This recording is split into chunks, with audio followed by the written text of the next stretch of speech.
Greetings, Chris Viola here with another lens shootout. We had so many people apparently enjoyed the first lens shootout. It was one of the most popular videos we've done this year among wide-angle lenses on the monochrome that I thought I would do some more. So this one is a reasonably modern lens, the FA 52.8 macro against an oldie but a goodie, the 100 f4 Pentax M macro.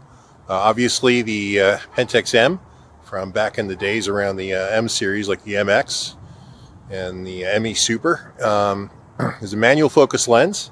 Beautiful piece of glass for all of that. It's an f4, and the 52.8 is a fairly modern piece of glass with autofocus. Not the super fast PLM of the latest lenses, but does well all the same. So here's our photos.